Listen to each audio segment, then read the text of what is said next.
Maíz is the corn that you use a rock and you just you all the way down to almost a powder, and that's what you make your tortillas out of. I think the burrito was it was more of an American thing where they the workers were going out to the fields and they didn't have time to sit down, have rice, beans, and the tacos. They threw everything in one big tortilla, rolled it up, and it was something that would last all day. I think that's how the burrito started.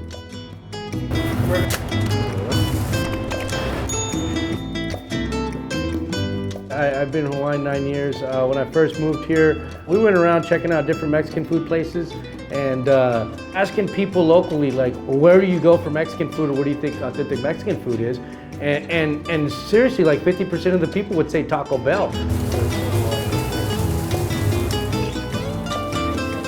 Kelly O'Neill's, there's a hot dog guy, and he was selling like $8 hot dogs, and I like tipped him $2, and then got another hot dog.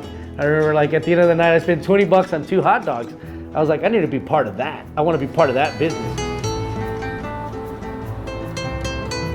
Actually, he never liked to cook. He always liked to wait for me to come from work and prepare meals.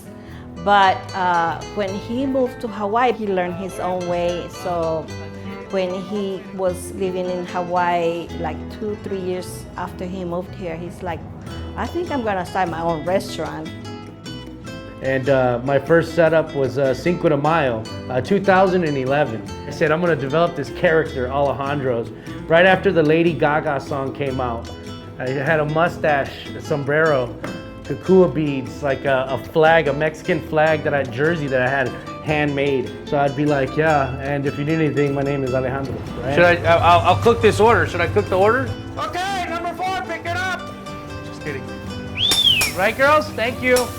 Thank you. My mother-in-law, we used to live together, and she'll make tacos or burritos. My dad's mom, she was the one that did most of the cooking growing up, roasting the tomatoes, roasting the jalapenos right there on the stovetop. I never thought about anything about restaurant. It's just, like you cook at home, how like you may do things at home. And then when Mom came to help out, and Mom was like, oh no, we gotta do this and a little bit of that and tweak this and that. And then that was the world of difference. I help them, like cooking the beans, to making the rice better. We did chicken, and the way I was preparing it was drying it out too much. And Mom's recipe on the chicken, I'm like, oh man. Yeah, so she came in and she kind of put her twist on things. Everything, he actually came, with the ideas and the seasonings for it, the taste. Some things I help, but not so much.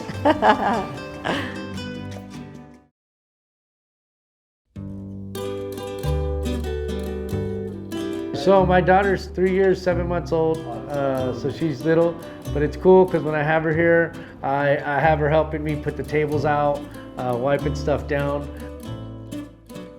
And these days, my daughter is everything. I work hard because I'm privileged to do so. A lot of people, we take for granted what we have sometimes, until you maybe feel that you're in a position where you're gonna lose that you then have a greater appreciation. One of the reasons that he wants to do good is because his daughter. He loves her so much that it's like, it brings tears to his eyes when he sees his daughter, and she makes everybody happy, she makes everybody laugh. She's an amazing little girl, she's very smart. I think the roots from a family that we all together always, he feels that Amelia is missing that. So somehow he wants to give it to her that way. Sometimes it becomes stressful. Sometimes, I ask myself, what am I doing here? You know what I mean? But, I'm blessed. I want to do this for the future. I want to be able to provide my daughter with, good schooling and a good future. I have a satisfaction that at least I'm helping my son, Alex, to reach his goal, and become a restaurant owner and growing the way he is growing. He's being known more. So that's one thing that I'm so proud of my son Alejandro. Yeah. And to be given the life that I've been given, because I know it could have been another way, every day it's like it's a blessing. It's a blessing.